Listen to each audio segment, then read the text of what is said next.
They present the popular radio program, Political Platform, on the Ray Power FM network. Ray Power FM Political Platform, now on television. Keep track of the country's polity and be part of the process as they discuss and put political developments in the country into perspective. It's Ray Power Political Platform on AIT Abuja. Thank you so much for joining us on Political Platform, and we want to thank you for always staying with us on the subject of political enlightenment, education, and information that we provide on the program. You know, you can also reach us through politicalplatform@yahoo.com, and that's where you get to share with us your views, your opinion, and give us exactly what you think we can do to move the roots of our young democracy deeper into the soil. I want to apologize for those who have been following us on our YouTube channel. We want to apologize, but we're back now. You can watch all the episodes you have missed, and even this some technical challenges that my team members had. And for those watching on the international channel, kudos. We're getting a lot of mails from the UK in particular, and from across Europe and America. Those who watch on our international channel, and for those in Abuja who cannot get onto radio in the morning, you can watch on AIT Abuja at 6 p.m. We want to thank you all for your interest, and for those who write to us, particularly we enjoy those who criticize us and tell us how to do it better. Ohiri Agbonsuremi is my name. Bauchi, Gombe, Yobe, and Bonu, 4 states in the northwest, had a meeting, ended yesterday in Bauchi, and Kwara, Kogi, and Niger. Stakeholders in those states also had a meeting in Ilorin, all of them working towards the solution, talking about restructuring.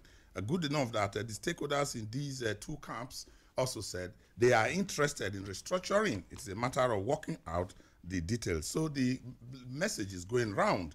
And arms deal, too, of those who were arraigned over the importation, illegal importation of 661 pop action rifles have pleaded guilty in court, but there's a twist that we probably want to understand. The 2 of them changed their plea to guilty, and they are represented by senior advocates of Nigeria. Of course, this raised a lot of debate. The debate took it to the high table where everybody is talking about what they want to do with these pump action rifles brought in from Turkey. And the 2 lawyers, the senior advocates of Nigeria, they actually changed their lawyers to these new lawyers, Rotimi Jacobs for Oscar Okafor and Paul Ananaba, both lawyers, senior advocate of Nigeria. Paul Ananaba is representing Donatus Achinulo. They said yesterday that they are changing their pleas. And Rotimi Jacobs is a well-known, I knew him long ago from the firing, when you talk of baking somebody for the law profession in the Ghani farming law chambers, Rotimi Jacobs, he grew to become a federal prosecutor, particularly for the EFCC. He represents the government. You remember that in most of the cases, the EFCC, some of the major cases the EFCC have, one is Rotimi Jacobs, that standing to represent the government in prosecuting. But when you see him now, though he has the right, as a lawyer, to be taken on, when you see him also appearing for Oscar Okafor, you want to begin to ask, who are those behind this arms deal to pay senior advocates of Nigeria? Of course, a lot of issues are being raised. The monies that were used to allegedly bribe or attempt to bribe custom officials, 1 million naira, they were listed in all the charges. And the beautiful thing is that some persons are being tried. But Nigerians will want to ask, are these the real faces behind these importation? Adebayo Boduri is with me on the platform this morning.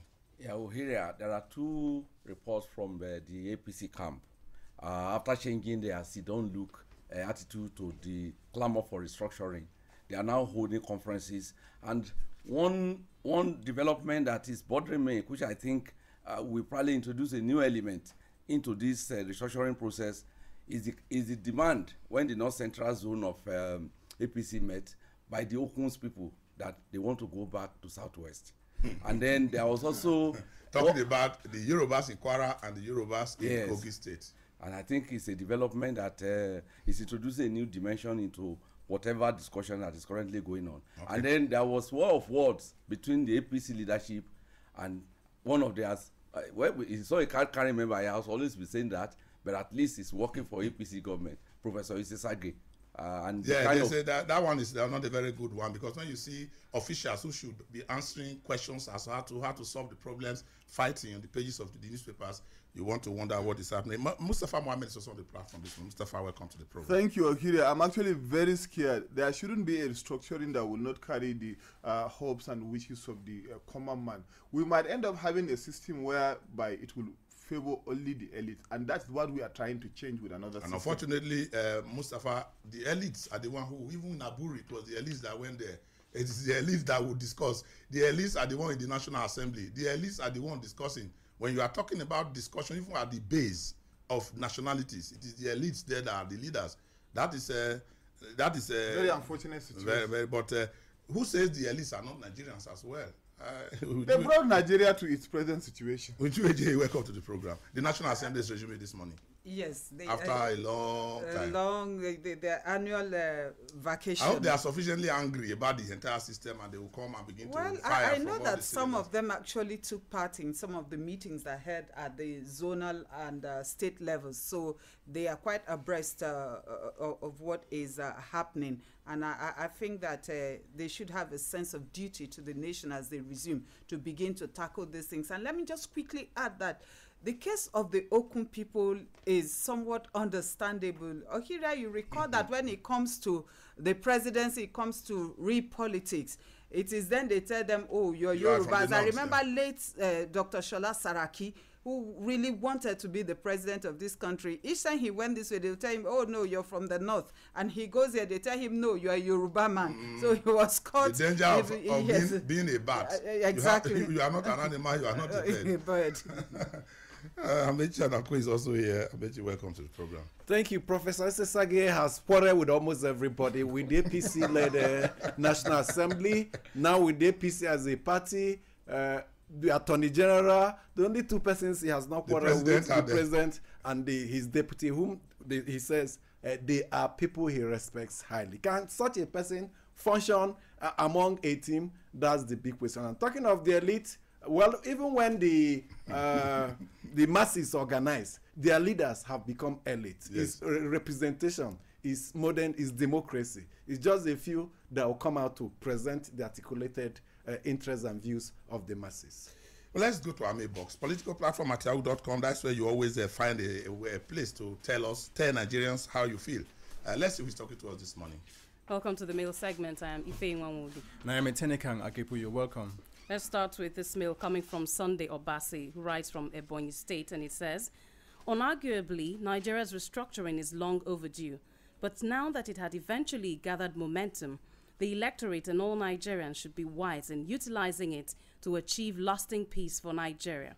We should learn our mistakes from the undefined change campaign strategy of APC, where they incapacitated Boko Haram and through their continued silence empowered the herdsmen.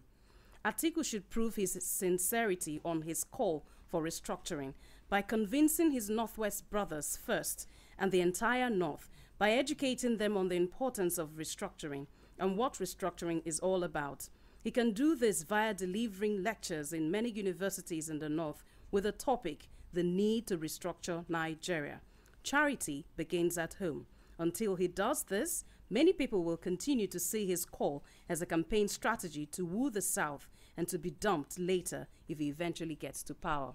And still on Atiku's call for restructuring, John OYEYEMI in Abuja says, Atiku is merely singing the song of restructuring to make him relevant in the minds of electorate. It's a build-up to the 2019 presidential elections. Inasmuch as I believe in true federalism, I detest the partisan politics of Atiku. God bless Nigeria. Towing that line, Olai in Lugbe, Abuja says, sometimes I wonder why experienced journalists like members of the political platform get unnecessarily hysterical on certain issues. I heard Ohira yesterday saying that Nnamdi Kanu has helped put restructuring on the front burner. And I asked myself, how? Did Nnamdi Kanu ever agitated for restructuring? Where was he when the question of restructuring came up? Please, let's always try to put things in proper perspective.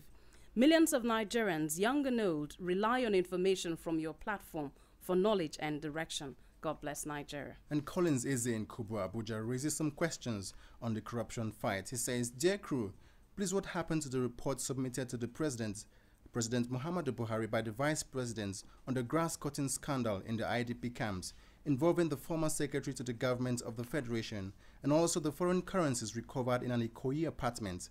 Which also involved the former Director General of the NIA. Why has prosecution not started or otherwise? Has it been swept under the carpet? What about the alleged illegal payments to the police by Senator Issa Misau? Why has no one started any form of investigation on it? Not even the National Assembly, EFCC, or the ICPC to the best of my knowledge. Why has the issue of Halliburton bribery scandal seemed to have been swept under the carpet? May God help our country, Nigeria." In reacting to the platform's analysis yesterday, Segun Akeju from Port Harcourt in Rivers State says, "As usual, you shocked listeners yesterday when you chose to read a senseless and propaganda mail to destroy Governor Samuel Ortom and the Benue State government. Even a madman and most foolish Nigerian knows that no state in Nigeria can cough out 50 billion naira to victims of flood in a state, even Lagos State. The governor said they spent 50 million naira, but persons like Amechi Ehiedu, Uju Eje, who use online blogs, came on air to claim 50 billion naira. Later, Amechi will tell me Ohire is over 50 years old. Reading that mail was childish." So we can accommodate on today's mail segment. Do keep it coming. The route to reach us is still politicalplatform@yahoo.com. Bust it! They present the popular radio program Political Platform on the Ray Power FM network. Ray Power FM Political Platform, now on television. Keep track of the country's polity and be part of the process as they discuss and put political developments in the country into perspective. It's Ray Power Political Platform on AIT Abuja. Thank you so much. I must tell you that Segun Akeju, thank you for that. We were supposed to make some comments on that mail, but unfortunately the issues didn't allow us go into it. Talking about the 50 billion mail that came on with the expenditure that was attributed to Ortom, the governor of Benue State. Yes, we always do find ways to cross-check and interrogate all the mails that we get. But you must also agree with us that sometimes there's a slip, and we admit them. I think that was really bogus. Unfortunately, the Benue State government, since the issue has been in the social media, they didn't even come up to even deny it anyway. They didn't even issue any statement. If they did, I didn't see it. But it's corrected. Yeah, it was 50 million. He said he spent, not 50 billion. So those who wrote to us got the figures right. But I would not want to respond to even up to he do that is not regular here now. Keju is flogging all of us. But thank you. He keeps on makes us keep our feet on the ground, and we cross-check again so that we do not pass wrong information or exaggerated information, as this case was. Today we are doing road safety, and you will not believe it. The Corp Marshal of the Federal Road Safety Commission, BOBOYE OYEYEMI, is right here in the studio. Thank you so much for joining us on the program. Yeah, good morning. I kept it so that everybody will be say, he didn't tell us it was coming. We had to announce it yesterday, but we have had a lot of mails in the past, a lot of questions in the past we have been keeping for the Road Safety Commission. And when we have the big man himself in the studio, we are really indeed excited to have him with us this morning. So we'll suspend all the other discussions this morning and talk about how you and I can be safe on our roads, what we can do to be sure that roads are less, particularly those things that we can do to prevent road crash, how we can help the FRSC to do their job very well. Thank you again for joining us on the program. Thank you very much. We are in the Ember months. Yeah. Everybody's saying everybody's in a hurry. Why is it that people are always in a hurry during when we are to meet up for the year? I don't want to ask Amechi, whose brothers by this time now they have opened an account to keep small money aside to for jump Christmas. for Christmas. Is it a challenge for you, sir? Well, it's not a challenge. What you experience is that the last 4 months of the year, you experience increase in vehicular density, which is normal globally. Because by December, there is always one social program or the other, housewarming, weddings, burials, town meetings, social activities. So a lot of activities picks up from September. So housewarming, so those wants to complete their project or community project, it involves a lot of movement, and also businesses trying to wind up to rush to do last minute year sales. So normally from September you experience increase in vehicular density, and that is where the year picks up. It picks up to that level, and you experience more vehicles, and sometimes you record some fatal crashes, especially private vehicles. And that is where we have found ourselves globally. But the most important thing is also, you are talking about Ember months, you're talking about more of advocacy, education, and enlightenment. The most important thing is to remind ourselves of the need. We are not saying you should not move. Planning, minimum vehicle standards for safety standard for vehicles to be complied with. And now I want to ask you, because it has bothered me over the year, apart from just one, trickles of them, the road architecture. Whose responsibility is it to provide road architecture? Science, 50 kilometers limit. This a bend. Whose duty is it? Because these are things that are almost completely. If you travel out of Nigeria, you will almost like be like a dictionary on the road. Everybody reading where the next turn is, a bend, a bridge, and 50 minutes, the speed limit. All those. We don't have road architecture in Nigeria. Well, I agree with you. We have 3 types of roads. We have the federal, the state, and the local government. It is the responsibility of these 3 tiers to provide the road signs and markings. It is their responsibility.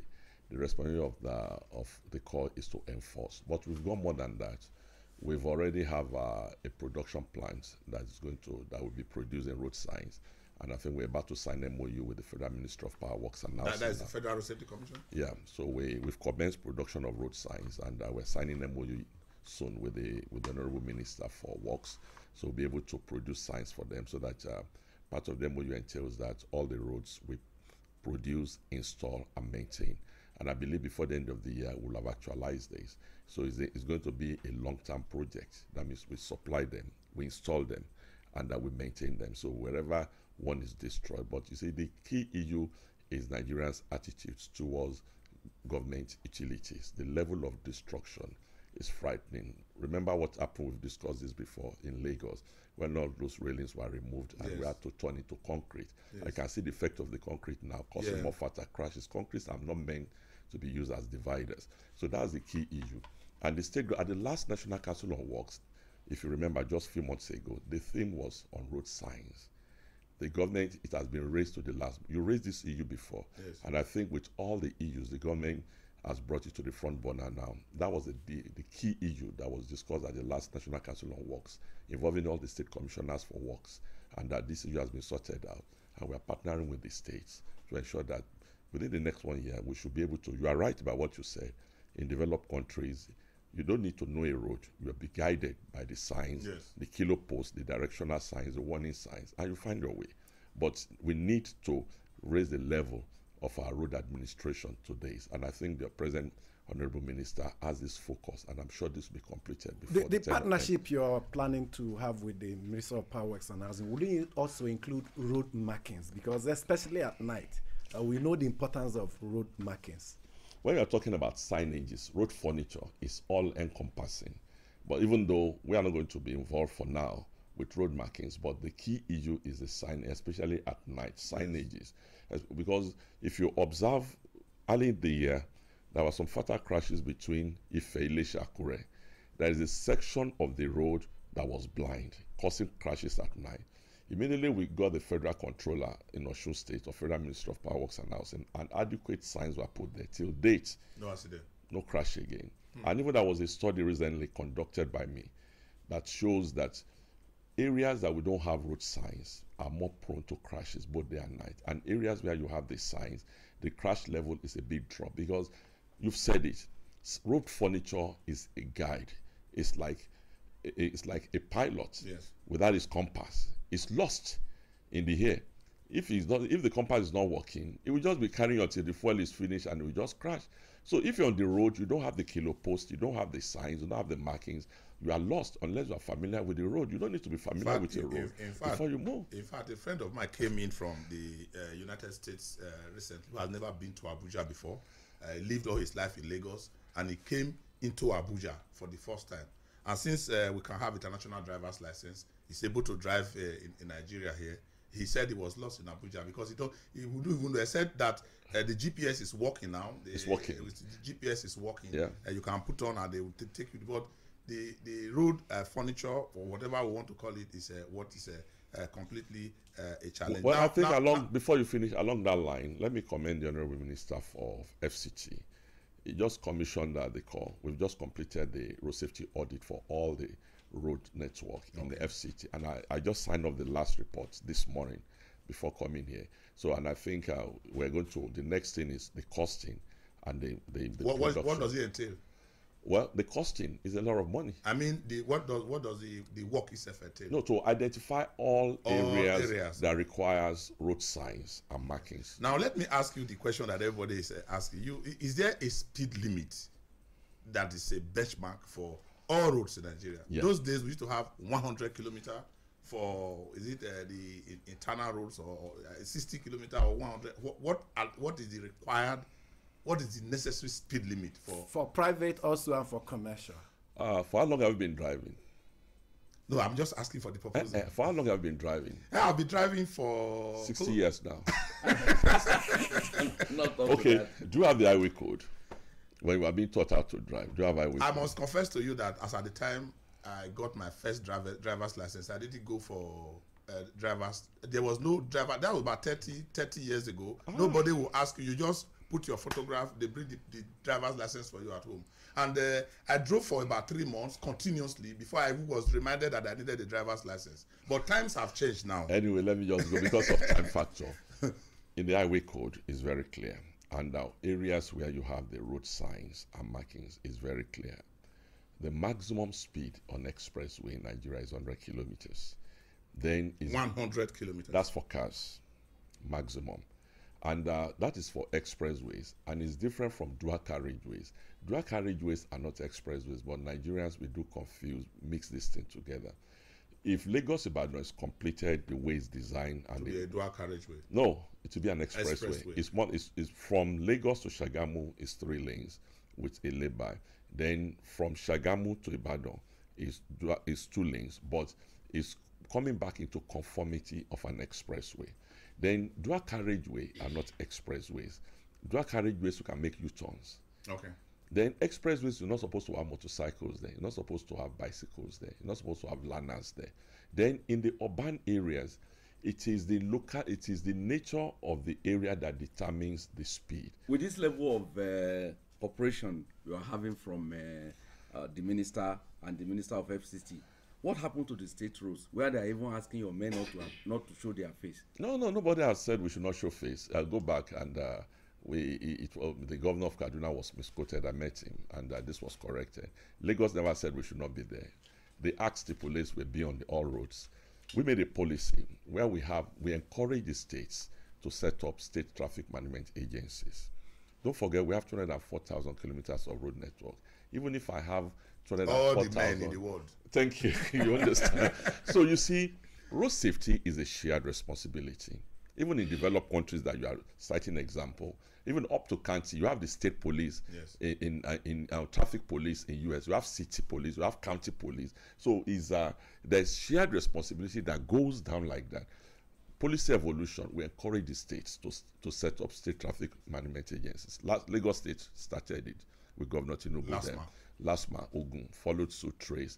The essence is this: let them manage state roads. They manage state roads. We focus on federal roads with our regulatory powers.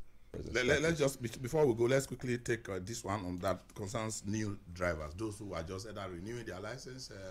At least you have license now. No, I have I have one, but this is for my team member here, Elams. He has applied for it since, and it's almost the time that he was supposed to get the new one. It's almost expiring. This is a temporary one. I think I should arrest him. This is a temporary. He said he needed to wait for. He has gone to the office. They say go and wait for. It's not possible. I think once we finish for Sudan and he steps out, I will arrest him. You just arrest him. I will arrest him. But let him be on the way before you arrest him. I know. So you know, all roads. Once he steps out of this building,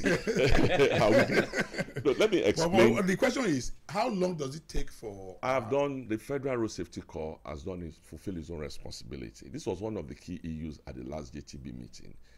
It is my responsibility to produce the license. It is not the responsibility of the Corps to distribute. It is the state's responsibility. Okay. I've dispatched all this. So what happens to somebody who has not been able to collect? They say, it's not available. No, I will say all this within the framework of the 60 days schedule. Yes. I've cleared all. There's nothing. It is the responsibility of the states. But I've offered to assist the states in respect of this. And JTB took decision, the Joint Task Board took decision at the last meeting about 3 weeks ago, that states should create a collection point in each state. And I've offered to re-index all those licenses so that within 60 days. It was issued on the 18th of May 2017 and it expires on the 17th of July 2017, which means it's already expired. Okay, what we do is that once we finish, it will come and meet to the studio tomorrow. I will call them now, get the index number, and he'll go and pick his license, and he'll come and tell you tomorrow. Then the critical one, which I directed, we must be firm on, in the issue of carrying children on the front seat. Yeah, it's not correct. There should be a baby carrier, and you. Thank you very much. But you see, me and my husband, me and my family, you see, is a problem. Let us show more understanding and save lives. Lives has no duplicate. Thank you so much. The Federal Road Safety Commission's Corp Marshal, BOBOYE OYEYEMI, in the studios with us this morning. We want to say that we are grateful always for coming. Thank you so much. And that's how we are wrapping up the program this morning. Let's do it again when we come back in another 24 hours. Bust it!